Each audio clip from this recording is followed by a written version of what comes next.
Let's create the first custom module from the scratch.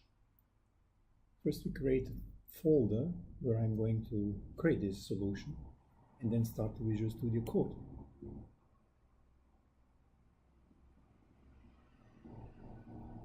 This takes just a few seconds.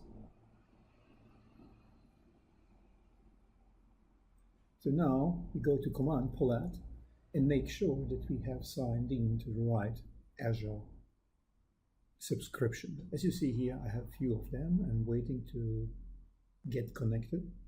After I have chosen one, I go to Command Palette and look for the new Azure IoT Hub solution. But before I do that, I need to select the right Azure IoT Hub. So first I connect the subscription. Inside of subscription I get a list of IoT hubs, then I select the hub. After a while the hub will appear on the bottom left, and as you see I have a hub with few devices. Now I'm creating new IoTEdge device, give it a name like webcast,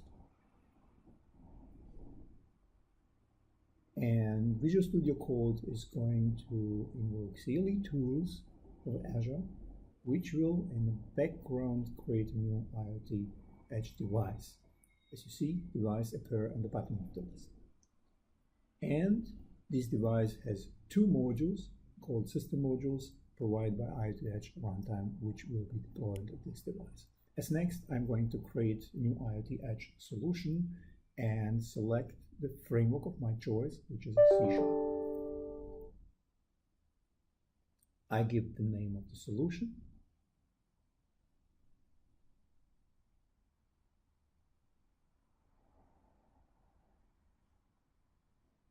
Solution will be created, and right after that I have to create a module. One solution can consist of multiple modules. Please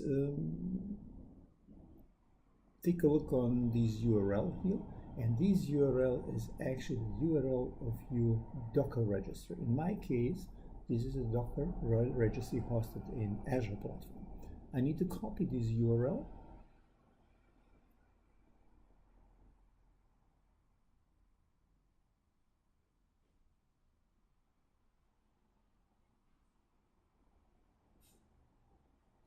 and to insert it here on this place. This is very important.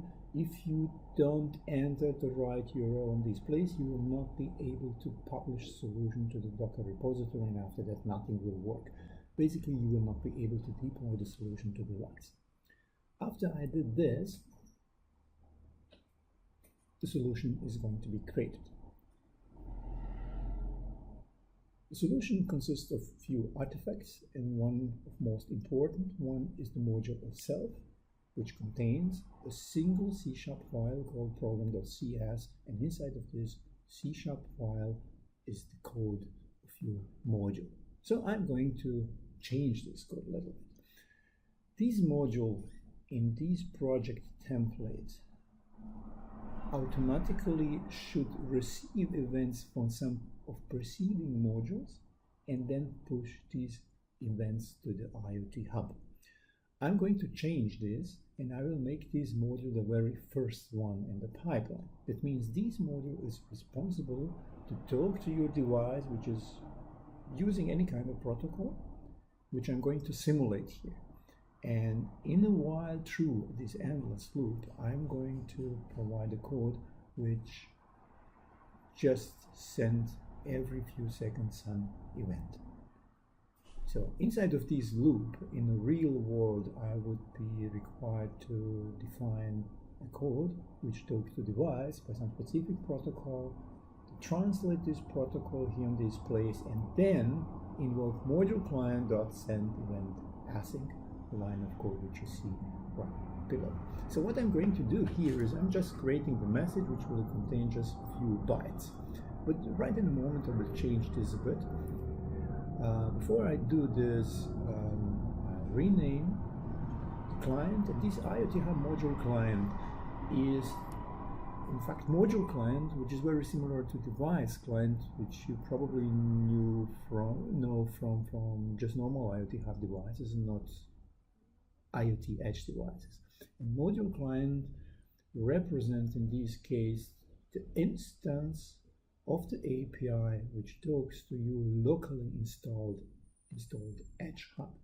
So from this module, you in fact never talk directly to IoT Hub.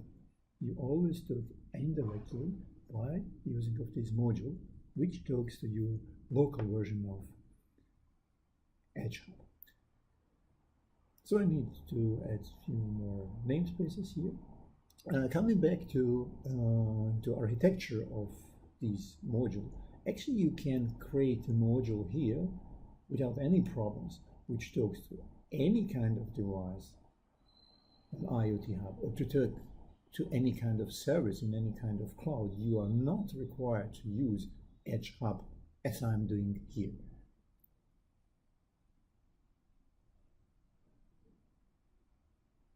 So I'm going to change a little bit this code.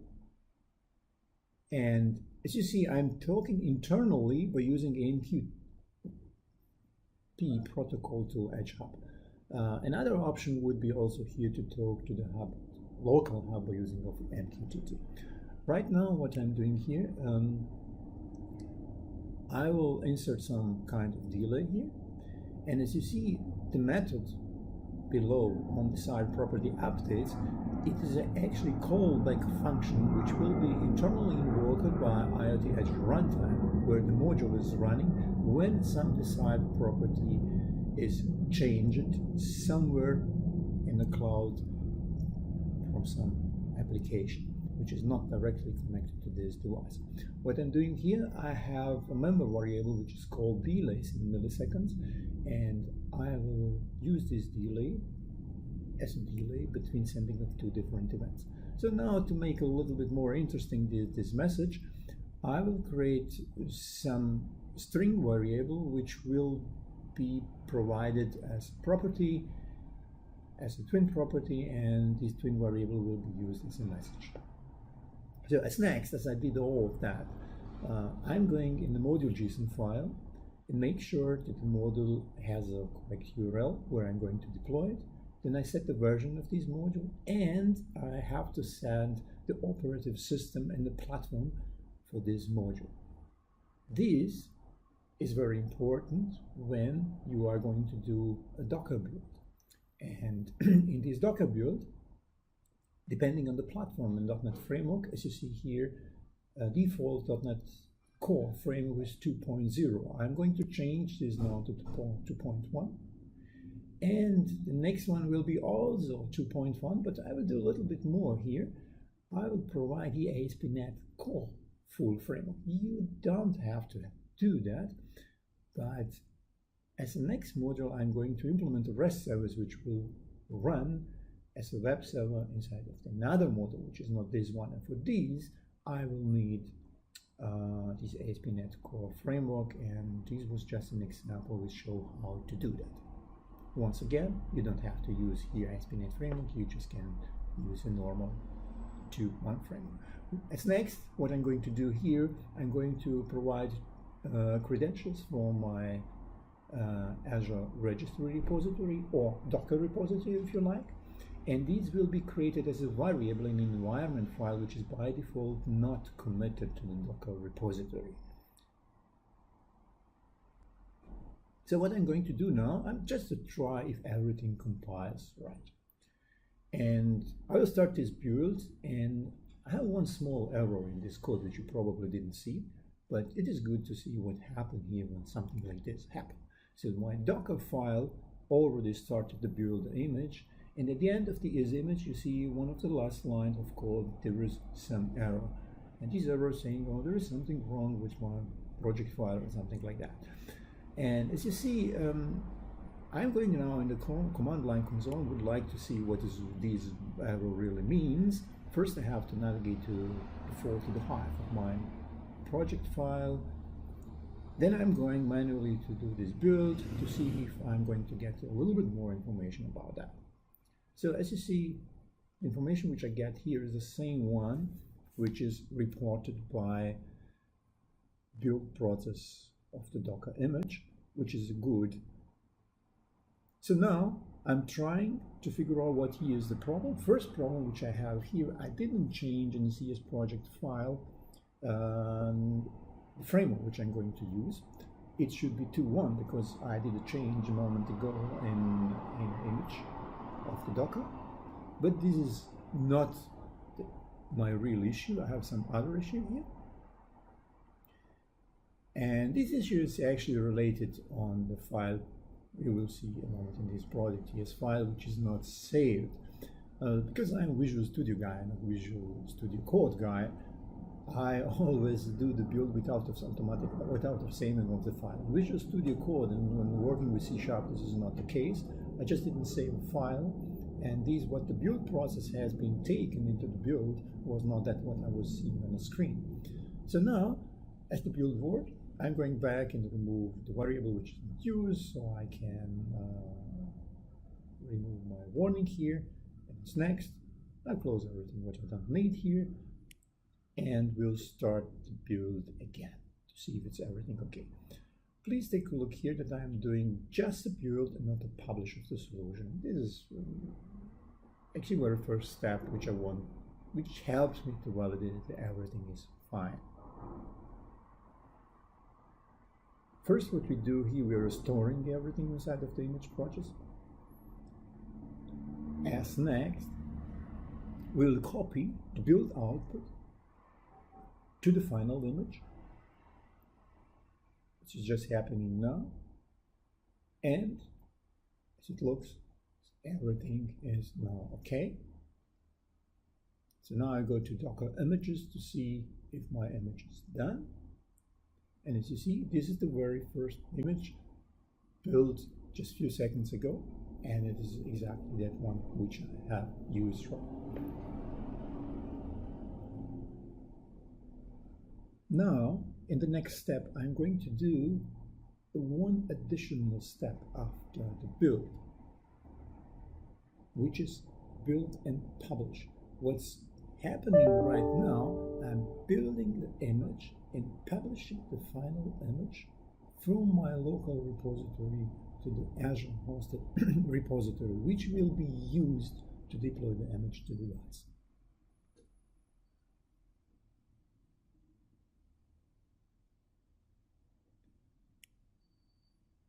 And here is the deployment template file, which contains more or less everything what you need. And right now, at the moment of recording of this video, there is one small thing which we need. It is actually bug in template which we need to change.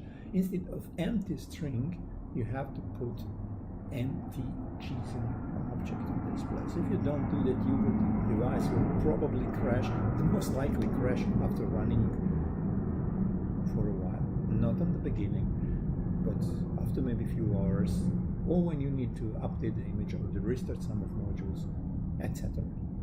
So please be aware of this step. So now, as next, I need to, before I deploy the device, I need to set the correct routes. In the case of this project template, I need to remove the second route, which was designed to use another sensor, which I'm not going to use here. And as you see, this is my output where I'm sending events, and right the moment before you saw in the routing table that we are catching all events from all outputs of this module and pushing them to the hub. Just last check that everything is okay. This deployment file is created when you build the template. As a last step, I'm going to choose a device where I'm going to deploy that, and this is a piece which is not included in this video. If you